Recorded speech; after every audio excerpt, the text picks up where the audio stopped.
안녕하세요. 대박플러스의 김보람입니다.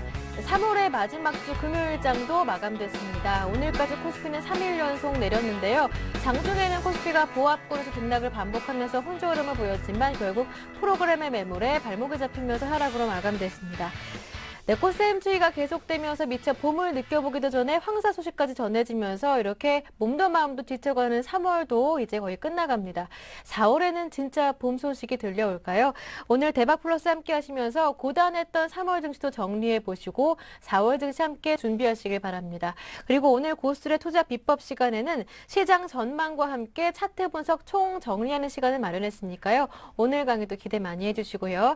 네, 주식 고스톱의 핵심 투자 비법을 엿볼 수 있는 대박플러스, 오늘은 LNS 파트너스 하창봉 팀장님과 함께합니다. 팀장님 안녕하세요. 안녕하십니까. 네, 그럼 잠시 후에 고스톱의 투자 비법 하 팀장의 롱숏 트레이딩이 이어집니다.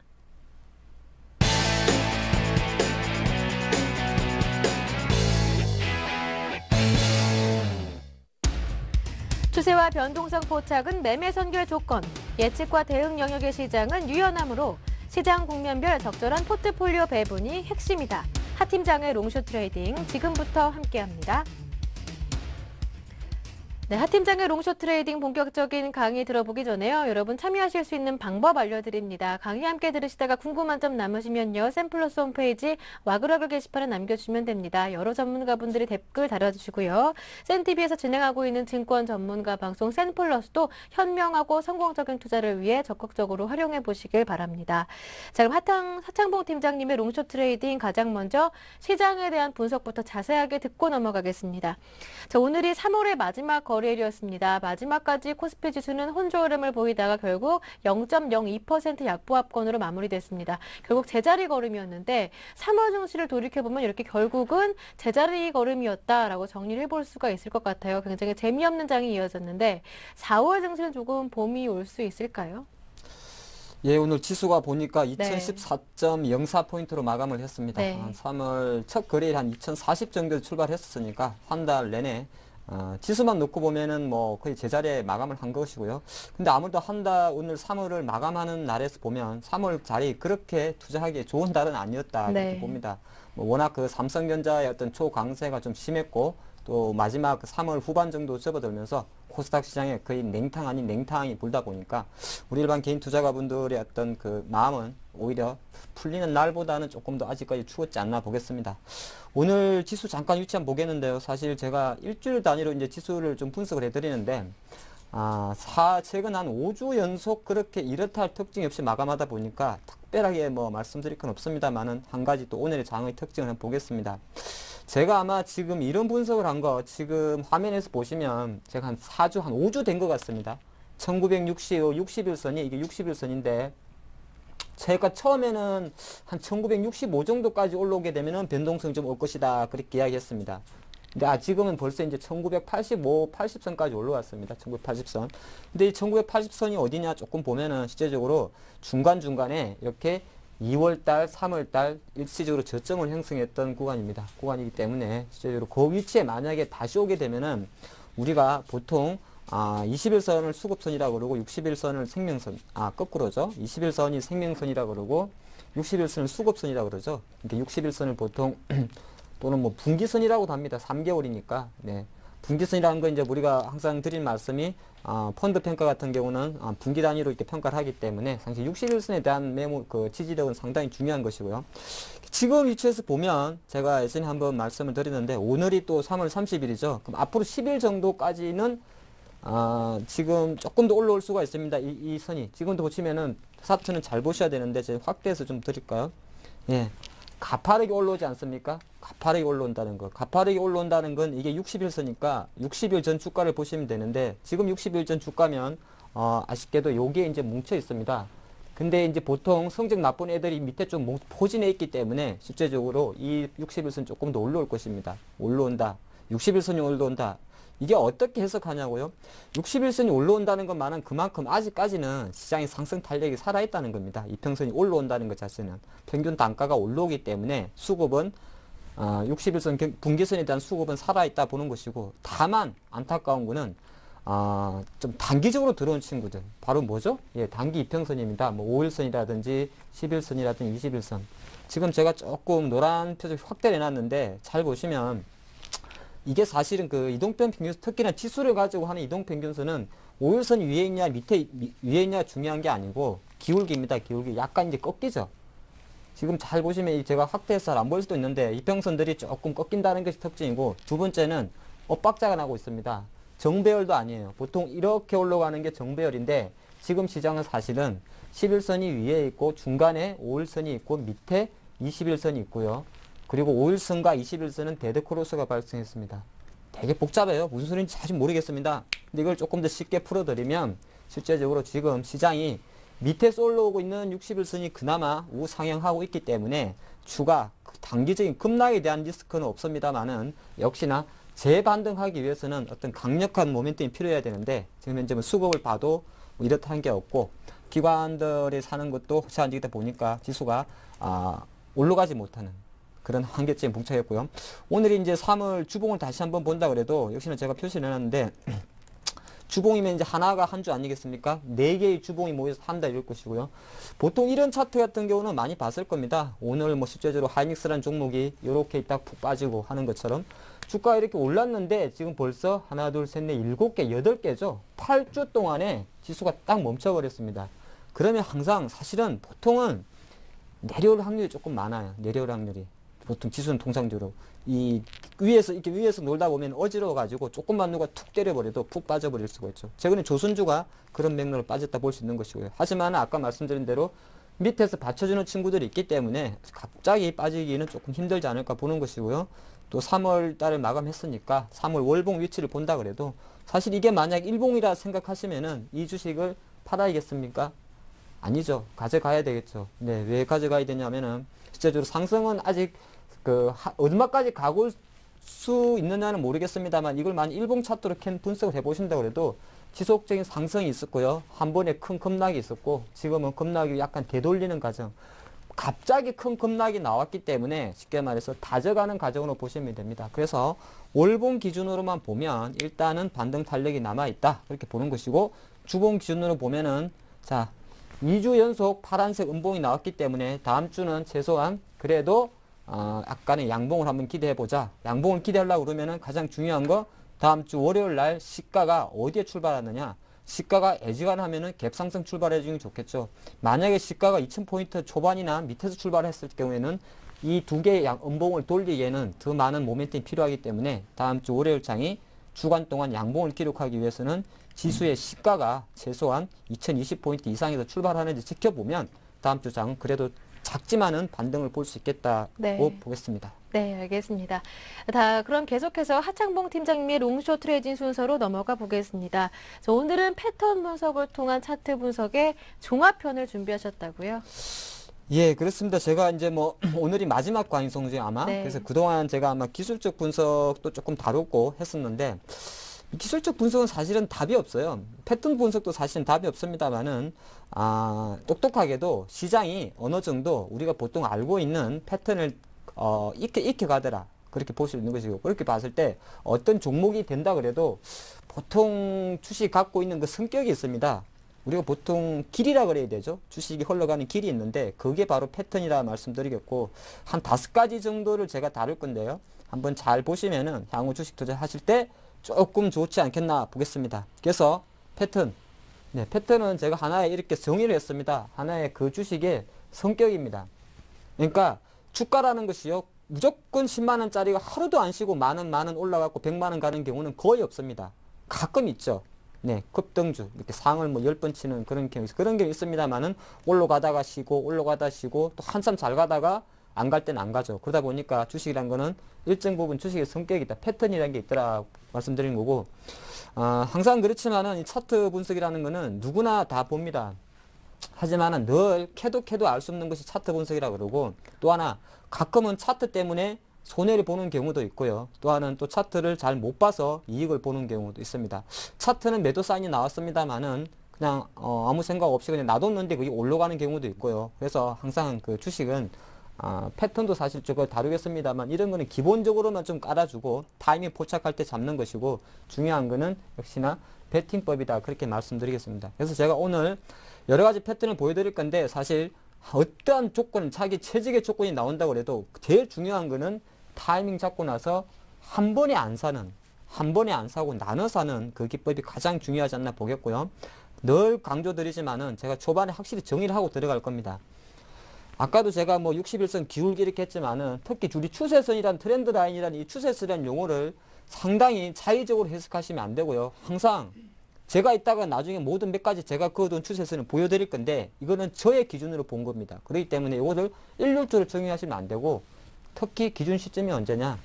네, 기준 시점이 언제냐 가장 중요합니다. 어떤 친구는 일봉을 12개월 기준으로 볼 수 있는 것이고요. 나는 좀 단기 트레이더다. 나는 목표가가 15%, 10% 나는 파는 스타일이다. 그러면 1개월 볼 필요 없지 않습니까? 3개월, 1개월 볼 거 아닙니까? 그래서 기준 시점이 어디에 잡냐에 따라서 좀 다르다는 거 확실히 정의하고 들어가야 될 것 같고요.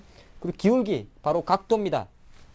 네, 이렇게 점성 치는 종목하고 이렇게 가는 종목하고 패턴을 똑같이 분석하면 되겠습니까? 안 되죠. 네, 그렇기 때문에 어떤 그 종목이 갖고 있는 성격이 있는데 그 성격을 벗어나는지 안 벗어나는지는 사실은 상승 각도, 하락 각도에 따라 달라진다고 말씀드리겠고 마지막으로 아무리 공부해도 우리가 돈을 주식해서 제일 짜증나고 제일 뒤통수 맞는 케이스 바로 뭐죠? 네, 비체계적 위험이랍니다.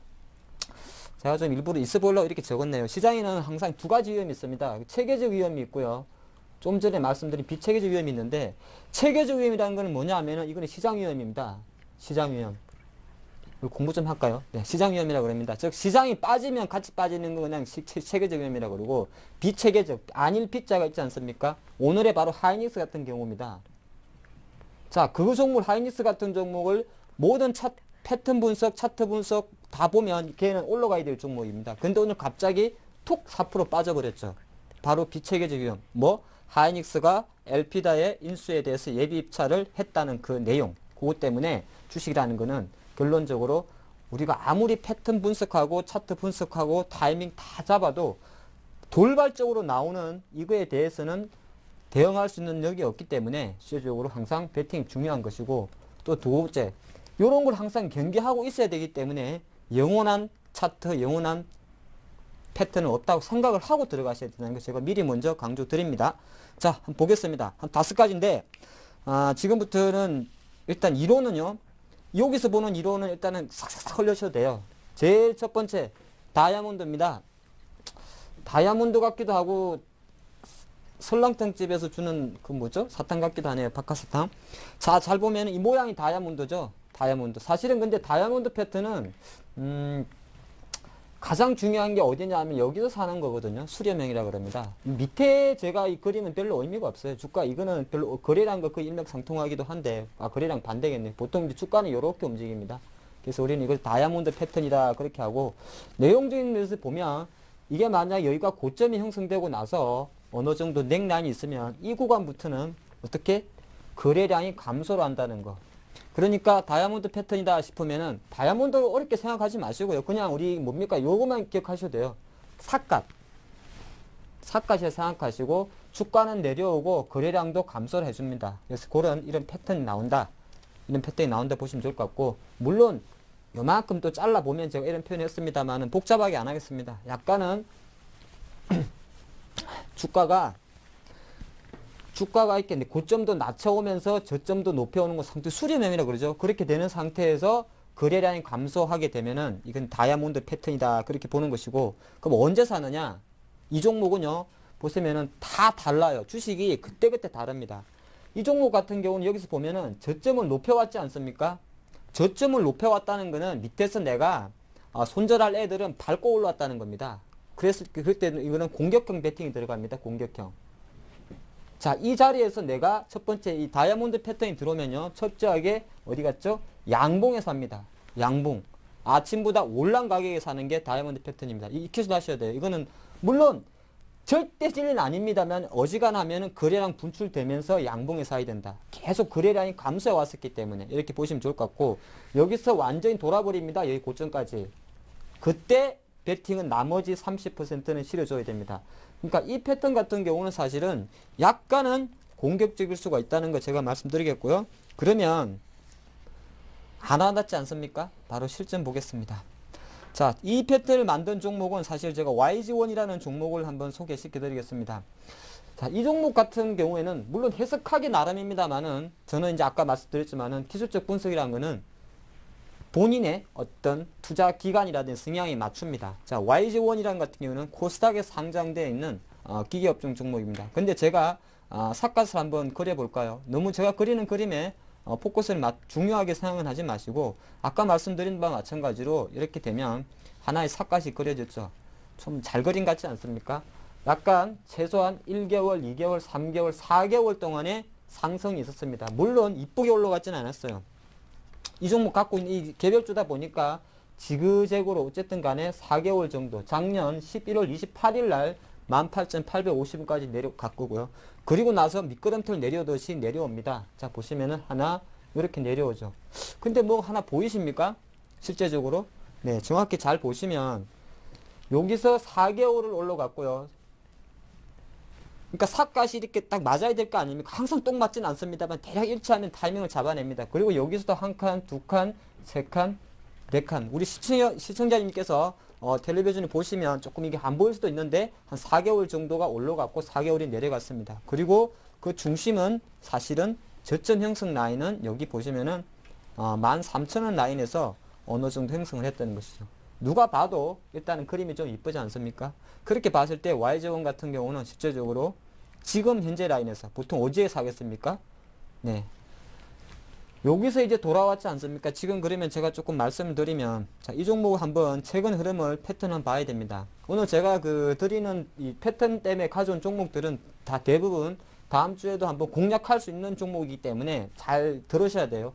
대신 이 어떤 종목을 말씀드려도 중요한 거는 그 종목이 갖고 있는 습성하고 패턴을 아셔야 됩니다. 자, 이 종목을 한번 보겠습니다. 올라갈 때 어떻게 올라갔죠?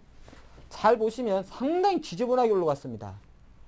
지저분하다는 게 뭐죠? 차트가 뭐 이렇게 딱 봐도 지저분하지 않습니까? 양봉도 많습니다만 음봉도 많고. 그러면 이거는 파악을 하셔야 돼요. 시장에 유동 물량이 많이 없구나. 두 번째가 시장에 어떤 단기적 세력들이 좋아하는 종목이구나. 그러니까 올라는 가는데 버겁게 올라간단 말이죠. 그랬을 때는 이 종목 같은 경우는 거꾸로 매매하셔야 됩니다. 여기서 설령 15,000원을 돌파한다 그래도 철저하게 이거는 바로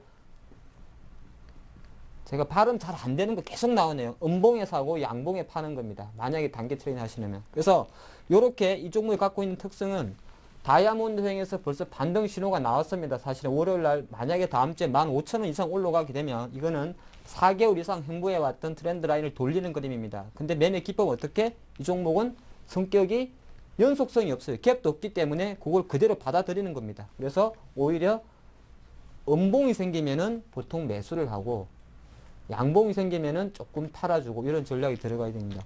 이렇게 잘 보면은요, 지금 어떤 걸 느끼셨죠? 차트 분석이라는 게 항상, 누구는 그럼 무조건 주식은 양봉에 사고, 제가 지난번에도 그런 강의를 했으니까, 양봉에 사고 음봉에 팔라던데, 근데 실전은 항상 그 종목이 갖고 있는 성격에 따라서 다르다. 그렇게 말씀드리면서, 이 종목은 조금 AS 같이 해드리면, 다음 주에 15,000원에 닿게 되면 일시적인 음봉이 나올 확률이 되게 많겠죠. 이 라인이 어차피 선에 닿았으니까. 그러고 났을 때 음봉 정도에서 거래량이 만약에 어느 정도 잡아준다 그랬을 때는 공략할 수 있는 종목이 된다 말씀드리겠고, 자, 요거보다 조금 더 이제 액티브한 걸로 들어가 볼까요? 바로 트라이앵글 반전형입니다. 자, 트라이앵글 반전형 같은 경우는 사실 주식 투자하면서 가장 잘 잡아내면 의외로 무릎에서 정말 종목을 잡겠죠. 가장 많이 나오는 패턴 아니겠습니까? 트라이앵글. 사실 이제 트라이앵글 삼각형인데 약간은 저 삼각형을 조금 좋게 표현했죠. 제가 삼각형은 3개 있지 않습니까? 조금 전에 살펴본 요렇게 생긴 게 있을 것이고, 고점도 낮추고 저점도 높인, 요게 좀 전에 아까 살펴본 거 오른쪽 기태가 될 것 같고요. 그리고 또 반대의 경우도 있지 않겠습니까? 고점은 딱 물려있고 이렇게 된 거. 이게 오늘 하이닉스예요. 삼성중공업. 이런 케이스도 있고, 이런 건 무너질 때 와르르 무너집니다. 이렇게 보는 거고. 근데 얘는 조금 제가 이야기하면 얘하고 차이점은 뭐냐 하면은 얘는 무너져도 와르르 무너지는 않아요. 일시적으로 보통 급등주도 이렇게 많이 나옵니다. 이렇게 툭 때렸다 바로 뒤집는 경우가 많습니다.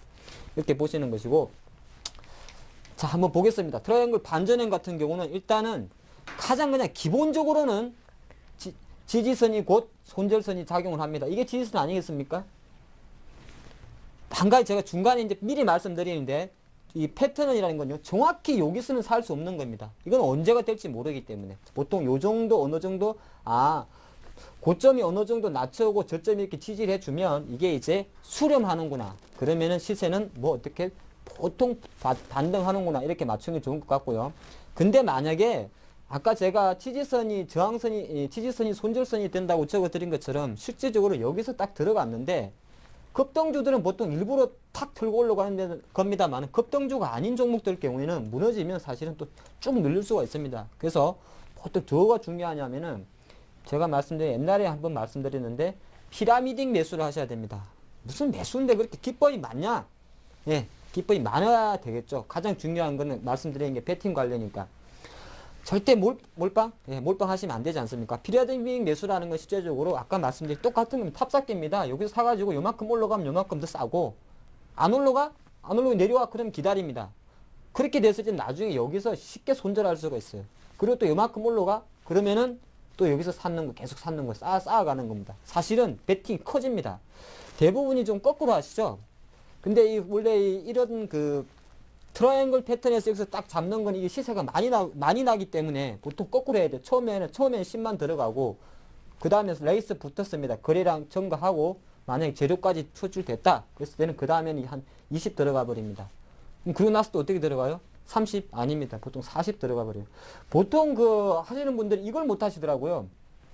왜 못 하냐면, 자, 그냥 제가 100주 기준으로 잡아 드릴까요? 예, 100주 기준 사가지고 20주 더 사면은 30주가 되죠. 근데 올라가면 좋은데, 다시 내려와 버리면은, 얘가 손실 나지 않느냐. 그렇게 하지 않습니까? 근데 실제적으로요, 주식 투자는 가는데 타야 되기 때문에 올라가는데 계속 실어가는 피라미딩 매수가 확률적으로는, 배팅 기법에 있어가지고는 오히려 수익 보전이나 절대 수익률 추구에는 상당히 좋다는 거 말씀드리겠습니다. 이런 배팅을 그냥 정률적으로 나는 그냥 반반 살 거야, 아니면 나는 뭐 무조건 10%만 살 거야, 그렇게 하게 되면은 별로 자산의 어떤 레버리지를 활용을 못하는 측면도 있고, 또 하나 나중에 몇 가지 종목 볼 것 중에 하나입니다만, 가끔은 이게 이리 가다가 이렇게 안 가고 이렇게 가는 거 있습니다. 그럴 때는 과감히 실었어야 돼요. 그렇기 때문에 이 종목은 이렇게 한다. 자, 그러면은 종목을 한번 보겠습니다. 이 지금 같은 패턴을 갖고 있는 종목은 바로 코스맥스입니다. 자, 한번 잘 보겠습니다. 코스맥스는 아마 피라미딩 할 종목은 아니라고 제가 미리 말씀드릴게요. 왜 그렇죠?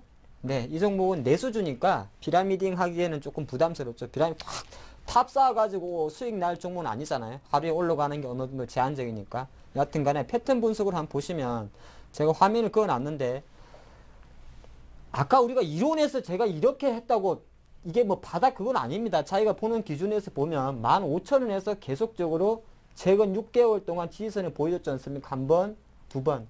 사실은 여기서 만나네요. 일단 제가 써놓은 건에 의하면은. 근데 실제적으로 이 종목이 어떻게, 가장 중요한 건 이렇게 고점을 낮춰왔는데, 실제적으로 3월 초순에 조금 확대해서 볼까요? 3월 초순에 이 종목이 이걸 뚫어버리죠. 네, 바로 이날이 될 것 같네요. 이날이 되죠. 이날이 되니까 실제적으로 그 다음부터 많이는 못 올랐습니다만은, 이 종목이 원래 좀 내수준과 가볍지 않겠습니까?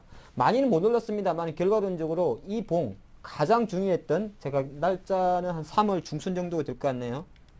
네, 요 불꽃 오른 얘가 조금 전에 길게 살펴봤던 요 트렌드 라인에 이 머리 지붕을 뚫어버렸기 때문에 그 다음부터는 얘는 새로운 그림을 그리는 겁니다.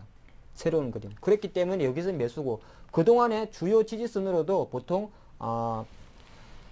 제가 너무 낙서를 했네요. 낙서를 잘 보시면은, 자, 이 봉이 제가 가장 중요하지 않다 했지 않습니까? 뚫었으니까. 그랬을 땐 항상 제가 늘 드렸던 말씀, 70%, 30%, 50%를 찍혀주셔야 되죠. 그렇게 볼 때는 이 봉의 중간 라인이 바로 여기 아니겠습니까? 16,500원. 근데 한 번도 안 왔지 않습니까? 그러면 가져가야 되는 것이고요.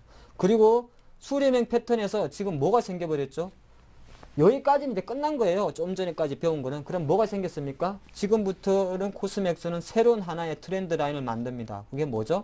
자, 잘 보시면 여기서부터 이제 새로운 하나의 트렌드 라인, 우상향하는 그래퍼가 생기지 않습니까? 그렇게 봤을 때는 저항선이 이게 아니고 손절선, 뭐 그런 게 이런 가격이 아니고 실제적으로 이 트렌드 라인을 이어가는 이 22평선 지지형 종목이 됐다 그렇게 봅니다. 그래서 조금 전에 어떤 추세 반전, 트라이앵글 추세 반전 같은 경우에는 시장이 이렇게 쭉 형성해 오면 꼭 이때 아니다 그래도 자기 보통 꺼놓습니다. 차트를 이렇게 툭 뚫으면 이런 자신 있게 들어가는 거죠. 한 30%. 그런데 뭐죠? 이 종목은 내수 주고 뭐 상한가 치는 종목이 아니기 때문에 굳이 피라지링 할 필요는 없고 또 자산의 배분에 있어서도 그렇게 많이 들어갈 필요는 없고 대신 수익률 안정적인 측면에서는 가져갈 종목이지 않나 보겠습니다.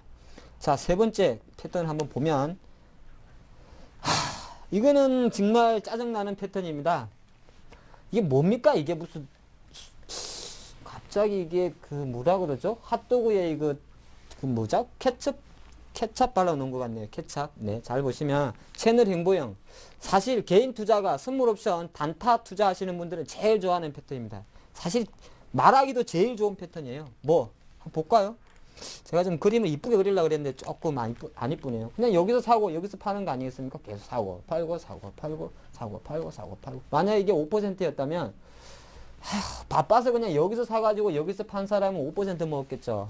근데 이 종목은 박스권 아니구나 벌써 먹고 한 번 먹고 두 번 먹고 세 번 먹고 네 번 먹었으면 이 사람은 벌써 20%를 먹었네요. 근데 이게 20%일까요? 그건 아니었겠죠. 20한 복리로 붙었지 않겠습니까? 100주 사고 이때는 100주 샀을 거고 이 다음에 5% 먹었으니까 한 110주 105주 샀을 거고 그럼 결과론적으로는 뭐 지나놓고 하는 이야기입니다만은 요 매매를 잘했다 그랬을 때는 이 사람은 4, 5, 20%가 아니라 한 35% 이상의 수익이 났지 않나 보겠습니다. 그래서 일단 패턴이 이렇다는 걸 미리 말씀드리겠고요. 전형적인 아까 말씀대로 지금이 박스꾸냐 그러면은 영매매 합니다. 뭐 여기서 하면 되는 거예요. 근데 이거 어려운 게 아니에요. 제가 일단 종목 보겠는데 그리고 두 번째 만약에 여기서 뚫지 않습니까? 그러면은 그때는 달라붙어야 돼요. 그러니까 우리는 항상 어떤 패턴에 있어가지고 그 패턴이 어떤 고정된 틀에 막혀 있으면 안 됩니다. 조금 전에 아까 제가 이 화면에서 트라이앵글 패턴에서 돌파하게 되면은 새로운 트렌드 라인이 그런다 그랬지 않습니까? 채널 상승형으로 바뀌기 때문에 패널 초기 단계 지금 진입법을 배우는 것이지 만약에 여기서 얘가 올라가 버리면 새로운 어떤 박스권 지지를 이탈하는 흐름이 나오기 때문에 실제적으로 배팅이 더 들어가야 됩니다. 어떻게? 돌파할 때는 탁 붙어라. 네, 그렇게 보는 것이고 만약에 거꾸로 이렇게 잘 오다가 아무 생각 없이 한 번, 두 번 여기서 또 샀어요. 여기서 내려왔는데 근데 올라가주면 좋겠는데 내려갔다. 그러면 뭐죠? 그때는 바로 잘라야 됩니다. 제가 전량이라는 표현을 썼잖아요. 왜 그렇죠? 반대 케이스입니다. 시장이 계속 여기까지 해서 여기서 파는 애들 여기서 파는데 여기 때 했는데 또 올라가 버리면 얘네들이 물량이 없기 때문에 쉽게 말해서 매집이 끝난 거죠. 그래서 쉽게 올라갑니다. 또 거꾸로 제가 전략하는 것처럼 여기서 샀다가 팔고 팠다가 팠다 했던 애들이 여기서 샀는데 여기서 만약에 물려버리지 않습니까?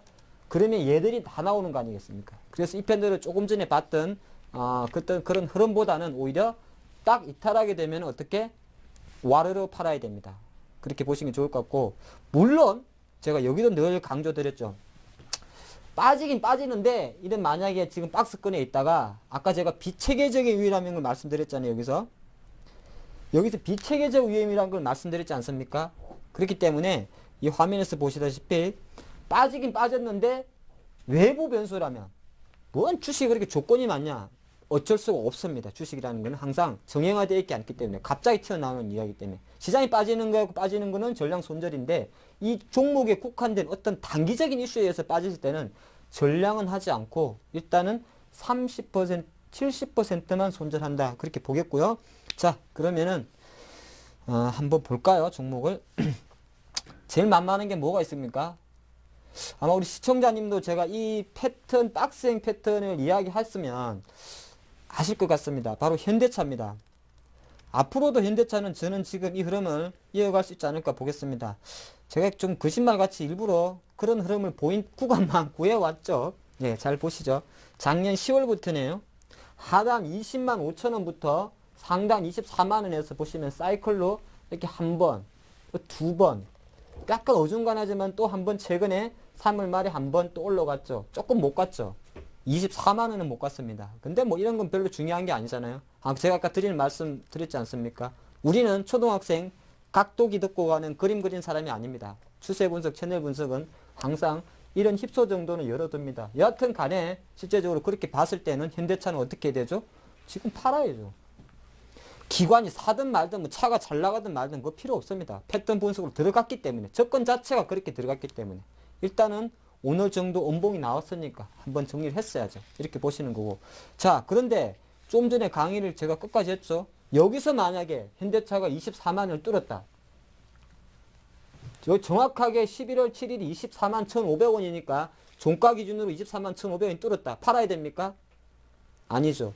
제가 아까 말씀드렸지 않습니까? 채널 박스권을 뚫었으면 타라에 따라 붙으라 그랬잖아요. 그때는 또 사야 됩니다. 야, 그럼 어떻게? 야, 여기서 산 사람 여기서 팔고 또 가게 되면 또 사면 돼요. 근데 이때는 내가 100주를 핸들링 했다. 근데 나는 역시나 계속적으로 박스권 트레이드가 나한테 맞는 사람이다. 근데 여기서 100주 살 자신이 없다. 안 사면 되죠. 그럼 몇 주만 사면 되죠? 그때는 한 30%만 사면 되는 겁니다. 그러니까 이게 주식을 하시면서 그 종목이 갖고 있는 특징, 트렌드, 그런 거를 적재적소에 맞게 왔다 갔다 하셔야 되는 거죠. 대신 기준은 잡아놓고 회사가 갖고 있는 특징이 있더라. 현대차가요, 지금만 그런 게 아니라 약간 각오로 제가 또 한번 만들어 봤습니다. 22만원부터 요때도 그랬죠. 잠깐 보시면, 예, 이때가 될 것 같네요. 2011년 4월부터 한 작년 급락전 8월입니다. 사실 제가 좀 짜 맞추면요, 저도 작년 그 자동차주리 그 일본 지진 이후에 하도 강분하고 7월달 정도에 정권과 찌라시 그러면 안 되죠. 종합정부지를 통해서 엄청 말이 많이 들어왔어요. 저보고도 자꾸 꼬시더라고요. 현대차가 3자가 보인다, 기아차는 1자가 보인다. 예, 그 무슨 말이죠? 현대차는 30만원 간다, 기아차는 5만원 뭐 10만원 간다 그러더라고요. 갈 테면 가라 그랬어요, 제가. 어쨌든 잘 보시면은, 근데 결과론적으로 보시면 이것도 조금 지나왔습니다만은 똑같았어요. 저도 물론 그 당시에 그냥 이렇게 꺼놨었습니다. 이게 개별주가 아니라도 대형주들이 사실 이런 패턴을 많이 따라가요. 그럼 못 가더라고요. 사실 7월 중순이니까 시장 급락 전입니다. 그래서 팔고 그 다음부터 내려올 때까지 기다리죠. 자, 한번 기다려 볼까요? 조금 전에 배운 거를 우리가 한번 해보겠습니다. 자, 그리고 나서 좀 올라갔네요. 아이고, 여기까지만 봐야겠네요. 예, 여기까지죠. 정확하게 8월 2일이네요. 조금 지나갔지만은. 지금까지 뭘 해왔습니까? 8월 2일날 또 박스권 하단에 닿았습니다. 닿았죠. 그러면 지금까지 계속적으로 나는 박스권 매매를 해왔으니까 당연히 사야죠. 근데 아까 제가 여기서 중요하게 생각하셔야 돼요. 사야 되는데 아까 뭐라 그랬습니까? 박스권 하단에 사가지고 그것이 많이 이탈하게 되면 한 방에 잘라라 그랬죠. 외부 변수가 됐든 어쨌든 간에 외부 변수면 70%. 근데 그 다음날 보겠습니다. 자, 21만 3천원에 8월 3일날 급락을 했습니다. 이런 거는 뒤도 안 보고 잘라야 됩니다. 한번 볼까요? 얼마까지 내려가는지. 예, 쭉쭉 내려갔죠. 물론 올라왔지만은 결과론적으로 26만 1,500원까지 갔었죠. 근데 이게 결과론적으로 해서 그렇지 대부분은 이때 아까 말씀드린 박스권 이탈한 요 당시 22만원에 매도 못하신 분들은 어디서 트는 줄 아세요? 전부 다 여기서 탑니다. 17만원에서. 제가 지나온 것 같지만요, 실제적으로 보통 그렇게 하십니다. 왜? 이거는 약간 번외 이야기인데 앞으로 그런 생각 하시는 거예요. 자, 21만원에 안 팔았어요. 자기 첫 번째 원칙을 어겼습니다. 두 번째, 이틀 빠져서 에라이 모르겠다. 20만원 지지하겠지. 예, 요때까지 기다립니다. 그리고 나서 한 10일 동안에 사실은 19만원, 20만원 정도에 머물러 줘버리면 사람이 긴장을 놓게 됩니다. 올라갈 거야. 긴장을 놓은 상태에서 그 주식이 한 번 더 딱 때려버립니다. 그러면 여기서 다 던져버립니다. 예, 그런데 결과론적이지만 지금 물론 현대차 가격은 다시 24만원대 와 있습니다만은 실제적으로 그거는 사후적이었고 이 당시에 이 박스권 매매를 한 상태에서 제가 말씀드린 대로 딱 박스권을 이탈하는 순간에 최소한 비중을 줄였다면 그렇게 할 수 있다. 앞으로 하시면 돼요. 실제적으로. 사실 지나간 거는 항상 한번 그랬구나 하시는 거고 중요한 거는 바로 당장 월요일입니다. 앞으로 장을 보면서 계속 볼 거기 때문에 그렇게 하시면 될 것 같고요. 다음으로 이제 이게 조금 돈이 되는 거죠. 요거 정도 보면 요거는 뭡니까? 가장 전형적인 거죠. 근데 이게 추세 상승이죠. 채널 상승. 뭐 가장 뭐 전형적인 거 않습니까? 이쁘게 가잖아요. 제가 몇 번 다뤘던 가장 전형적인 추세 매매 기법이죠. 저점을 높여가고 고점이야 잠깐 쉬지만은 보통 이런 데는 이제 이평선도 정배열되어 있겠죠. 그래서 추세 기브의 저본이다 보는 것이고 뭐 간단합니다. 이거는 종목 보면 바로 말씀드리면 돼.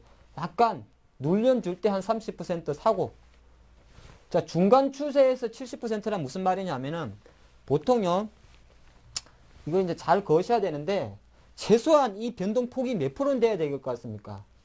이 채널의 폭이라고 되죠. 이 채널의 폭은 뭐냐면은 바로 본인의 절대 수익률입니다. 목표 수익률입니다. 이거 목표 수익률이죠.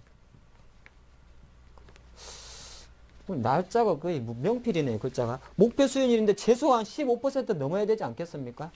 그렇죠. 이게 이 채널이니까. 그러면 중간 추세라는 건 뭐냐면은 요 안에 팥은 하나 긋습니다.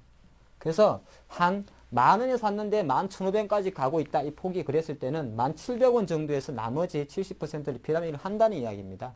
그러니까 큰 추세 트렌드 라인을 꺼놓고 그 중간중간에 그렇게 본다 말씀드렸고 보통 이런 주식이 뭐가 많죠? 물론 삼성전자도 지금 이렇게 가고 있습니다만은 아까 살펴봤던 무슨 코스맥스라든지 요새 잘 가는 뭐 에이블 CNC라든지 보통 내수주나 성장주, 자산주들이 이런 성격을 많이 띱니다. 안정적으로 가죠. IT주는 이렇게 안 가요. 난리 부르소리 치죠. 막. 그래서 제가 사실 IT주 별로 싫어합니다. 신경 쓰기 싫어서. 그래서 보통 이런 종목들은 좀 안전하면서 성장주가 되고 베타 계수가 낮다는 표현을 쓰는데 그래서 같은 만약에 트렌드 라인에 들어간다 그래도 그 주식이 기왕이면은 성장주나 자산주라 그러면은 약간 이런 패턴 하게 되기 때문에 조금 여유 있게 같은 내나 이런 패턴이라도 IT 같은 종목 이럴 때 덥석덥석 사시면 안 돼요. 바로 그냥 꺾이기도 하니까 한번 보겠고요. 자, 뭐가 있느냐? 아마 추천주가 될 것 같은데요. 제가 오늘도 모 방송에서 추천했던 것 같은데 바로 롯데상가입니다. 자, 한번 보실게요. 저한테 얼마까지 갈 거냐고는 묻지 마십시오. 지금 패턴 분석이니까 패턴 분석으로만 말씀을 드릴게요. 한 55만원, 60만원 갈 것 같습니다. 잘 보시면은. 자, 보실까요? 자, 여기서 작년 9월, 8월 달에 시장 급락 때문에 여하튼 간에 하락 추세선을 이어왔습니다. 근데 작년 11월 달에 뭔 일이 있었는지는 전 모르겠어요. 보지도 않았습니다. 지금 어차피 우리가 패턴 분석하기 때문에 별로 그거는 뭐 중요하지 않지 않겠습니까? 여하튼 간에 작년 11월 달에 얘가 32만에 있다가 불꽃 솟으면서 아까 본 것처럼 요 하단 트렌드 라인을 돌파를 해버립니다. 그래서 그 이후로 롯데삼강은 작년 10월 이후로 이렇게 우상향하는 하나의 채널이 형성됐죠. 그러다 보니까 조금 사후적입니다만은 요때 샀으면 좋았겠습니다만 제가 아쉽게도 롯데삼강을 요 정도에서만 지켜봐가지고 이제서야 조금 들어갔다 봅니다. 근데 왜 이제 샀을까요? 예, 이 관습과 왜 사라고 말씀했을까요? 제가 물론 오늘도 조금 말씀드린 거 있습니다만은 실제적으로 정확하게 보면은 자, 채널이 이렇게 올라온 상태에서 아까 우리 그림에 살펴본 대로 여기도 닿았고 여기도 조금 안 닿지 않습니까? 근데 닿은 거예요. 이게 중요한 게 아니에요. 어쨌든 이 선은 기준선이 얘와 얘를 꺾었기 때문에 이 선 위에서 멈췄기 때문에 얘는 조금 사후적으로 43만 원의 매수 신호가 나왔습니다. 그러면 목표가는 얼마입니까? 목표가? 이거는 이제 보실 수 알아야 돼요. 목표가는 사실은 이 선 끄트머리에 있습니다. 이 선 끄트머리 어디까지 갈지는 저도 모르죠. 이 통로이기 때문에 여기서도 한번 나왔지 않습니까? 이 선은 기준선이 뭐죠? 얘와 얘를 기준으로 했지 않겠습니까? 얘를. 그렇기 때문에 이 목표가는 사실은 이렇게 가거든, 이렇게 가다가 내려오든 이렇게 하든 이 선 끝까지 갑니다. 얼마인지 몰라요. 그래서 제가 아까 목표가 설정은 안 한다 그랬고 조금 전에 강의한 거 기억나십니까? 자, 이 폭을 한번 제가 보니까 35만원에서 45만원. 그럼 10만원이잖아요. 35만원에 10만원이면 수익률이 얼마입니까? 갑자기 계산이 안 되네요. 한 4니까 20% 정도 되네요. 네, 20% 정도가 되는데 20% 중간 라인을 잡으시면 되는 거죠. 그래서 봤을 때는 이렇게 파선을 걷는다는 겁니다. 그러면 오늘 딱 정확하게 종가 47만 4,500원은 이 트렌드 라인의 중간에 있기 때문에 최소한 월요일 날은 조정을 받을 수 있는 가능성이 있습니다. 근데 아까 제가 70%를 매수한다 그랬지 않습니까? 그렇기 때문에 여기서 중간 트렌드 라인 하나 들어가고 요 정도에서 이 내수주잖아요. 제가 아까 말씀드렸죠? 내수주 성장주니까 양봉보다는 뭐 음봉 조정을 보이면 분할 매수가 가능한 채널 상승 종목이다 말씀드리겠고 시간이 엄청 빨리 가네요. 제가 할 게 상당히 많은데 자, 다시 한번 마지막으로 볼 패턴은 바로 채널 하락형입니다. 쳐다보지도 말고 하면서도 만약에 잘하면 대박이 나는 패턴이 사실은 채널 하락형입니다. 아까 그런 종목들은요, 수익률 목표치는 높지 않습니다. 아까 그 흐름을 흘러가기 때문에. 근데 오히려 거꾸로 약간은 어느 정도 투매를 이용한다든지 약간은 이때 사게 되면은 못 사요, 이거는. 그럼 언제? 이때. 네. 채널 하락을 되돌리는 자리에 사게 되면은 이거는 왜 못 사냐 하면은 이게 지금 왔으니까 그렇지 또 내려갔을 수도 있는 거 아닙니까? 아까 상승이 뒤집힌 거니까. 이게 이렇게 올 수 있기 때문에 이때가 아니라 차라리 이때 이 터널을 돌려버릴 때 사게 되면은 상당히 있다. 그래서 제가 처음에는 아예 건드리지 않는다고 적어놨잖아요. 하지만은 이것이 보통 요 정도 올라오면은 여기서는 건드립니다. 건드리고 요걸 딱 뚫어버리면은 실어버리는 기법인데 아까 제가 적어놨지 않습니까? 채널 중심선까지 회복하게 되면은 뭐가 그리 어렵냐? 뭐가 어려운 게 아니라 잘 보시면 이 폭의 중심선을 딱 꺼버리면 이렇게 나오겠죠. 네. 그럼 이때 사는 게 아니고, 이 어찌 알겠습니까? 내려갈 수도 있는데, 요까지 올라오면 여기서 일단 30%를 들어가고, 그것을 뚫어가면 더 실어가지고 가버립니다. 근데 100%는 제가 안 실죠. 100% 실기 쉽나요? 이거는 완전 나주막에 쓰는 건데, 자, 한번 볼까요? 바로 이 패턴으로 들어가서 사실은 저는 못 샀어요. 제가 바빠가 못 샀다는 당당한 핑계를 대겠습니다. KINX입니다. 자, 한번 보겠습니다. KINX. 자, 이 종목을 어떻게 그걸 적용할 수 있냐 저보고 반문하실 수가 있습니다. 이 급등주를, 이 무슨 대선 테마주를. 그런데 실제적으로 이 종목 같은 경우는 저는 물론 이 회사를 알고 있다는 게 오해는 하지 마시고요. 이 카카오톡과 관련됐다는 거 옛날부터 생각하고 있던 사람이기 때문에 계속 기분 나쁘게 사실은 대선 테마주에서 놓쳤죠. 제가 놓친 거 아니에요. 조금 제가 마지막 강의 마지막 시간이니까 고백을 할까요? 일주일 전에 사실은 팔았습니다. 한 달 동안 같이 들고 있다가. 근데 이제 어쩌다가 이거 올라가 버렸죠. 몰랐습니다. SNS 테마가 저리 불 줄은 솔직히. 자, 그래서 한번 이제 아픔을 딛고 내려오기만을 기다렸습니다. 그래서 제가 실제적으로 앞으로 자, 이 선은 무엇을 그었을까요? 네, 이 선은 이 점과 이 점이 형성될 때 바로 그었습니다. 그리고 채널은 항상 평형이동입니다. 얘를 밑으로 잡아내려니까 이렇게 나오는 거죠. 그래서 아까 말씀드린 대로 조금 사후적으로 만원 밑에서 그냥 만원 밑이니까 한번 사고 싶다는 단순한 논리는 할 수 있습니다만은 채널로 접했기 때문에 철저하게 이 채널의 중간 라인이 올라오고 있는 11,000원까지는 기다렸습니다. 자, 기다렸어요. 기다렸는데 상한가를 획수해버렸습니다. 자, 여기서 이제 고민하시는 거죠. 조금 사후적입니다만은 급등주 패턴과 제가 같이 말씀드리겠는데 상한가 형성하고 나서 계속 동안 조정을 보였는데 잘 보시면 여기서 반등할 때 한번 상한가 형성하고 밀려버렸죠. 그리고 2월 달에 상한가 한번 형성하고 밀려버렸죠. 또 그리고 한 3개월 만에 상한가입니다. 그러면 그 다음 날이 중요해요. 언제죠? 바로 이 날입니다. 정확하게 이번 주 월요일이 될 것 같네요. 네, 이날은 양봉이었지 않습니까? 그리고 세 번째, 최소 이때도 못 사면은 3월 27일 13,000원에는 사야 됩니다. 제가 지난 거 가지고 자꾸 그래서 죄송한데, 실제적으로 지금 우리가 뭘 배웠죠? 채널도 통과했지만은 시장 대부분의 사람들은 상치니까 빠지더라. 한 번, 상치니까 빠지더라. 두 번, 세 번, 상치니까 빠지더라 했는데 안 빠졌단 말이죠. 그 다음 날은 빠지겠지. 그냥 땡겨버립니다. 이것이 사실은 채널과도 통계됐고 이 종목이 워낙 강력한 테마. 물론 지금은 카카오 스토리 때문에 가고 있습니다만은 차트만 접했다 해도 우리는 사후적으로 이 종목을 붙을 수가 있다 말씀드리겠고, 그러니까 뭐 여기까지 되는 마당에 지금도 따라 살까? 그건 저도 모르겠습니다. 왜? 어느 정도 이 종목 같은 경우는 이거 솔직히 답이 안 나오죠. 따라 살까 말까 함부로 못 드려요. 대신 갖고 있는 분의 한도 내에서는 아무래도 뭐 다음 주 정도 한번 쉬지 않겠습니까? 그랬을 때는 지금부터는 마지막으로 AS 잠깐 드리면 쉰다 그랬을 때는 이 봉을 지지선으로 잡고 나서 한번 분위기를 보는 게 좋을 것 같습니다. 네, 롱숏 트레이딩 패턴 분석에 대한 총 정리 시간 실전 종목 중심으로 다시 한번 정리해봤습니다. 이어서 하 팀장님의 톡톡 맞게 순서로 넘어가 보는데요. 네, 이번이 투자자들에게 하시는 마지막 조언이 되겠네요. 예. 네. 자, 지금까지 잘 보셔갖고 저한테 네. 강의를 들은 적도 없고, 그리고 아까 말씀드린 대로 저는 아까 KINX가 못좋다했지만은 그런 문제가 있는 게 아니고요. 문제가 아주 좋은 주식은 몇 개다 이렇게 생각하시는 분들, 앞으로 대박 먹으시는 분들, 제가 원래 이 영상이 쪽박인데 대박으로 바꿨습니다. 앞으로도 계속 돈이 네. 이렇게 술술술 나올 수 있게 제가 바란다는 말씀드리겠고, 한 가지 정도만 좀 체크를 해달라 말씀드리겠습니다. 저는 항상 늘 드리는 말씀이 주식은 자금이 상당히 중요한데 자기 갖고 있는 모찌 자금이라고 그러죠. 그 세 가지 정도만 좀 같이 지키고 하는 게 좋을 것 같습니다. 항상 주식 투자하실 때는 자본 확정의 원칙, 이게 그 상법인가요? 자본의 3원칙을 제가 약간 편집을 했는데 자본 확정의 원칙, 즉 초기 투자금을 잘 설정하시라. 네. 1,000만 원만 해가지고 다 까먹으면 거기에서 끝내시라 이 말입니다. 계속 까먹었다고 하지 마시고. 두 번째가 시장이 지금 3월달 상당히 안 좋습니다.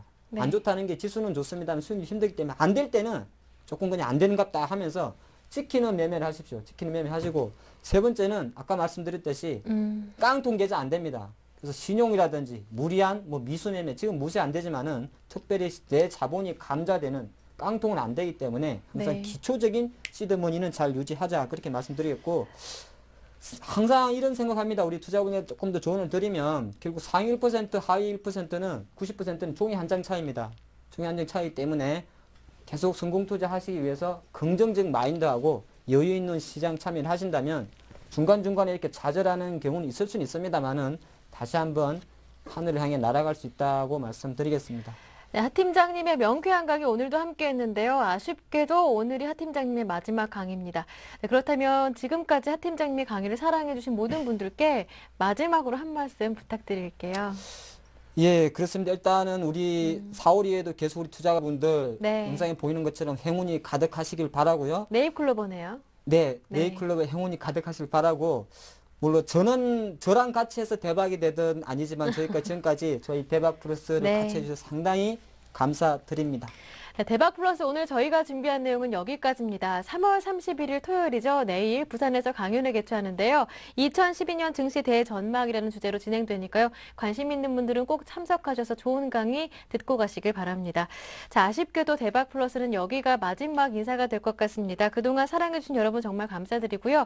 4월부터는 신개념 버라이어티 주식쇼 스트라이크가 여러분께 알찬 정보 제공해드리니까요. 기대 많이 해주시길 바랍니다. 저는 여기에서 마지막 인사드리겠습니다. 함께해 주신 여러분 진심으로 감사합니다. 고맙습니다.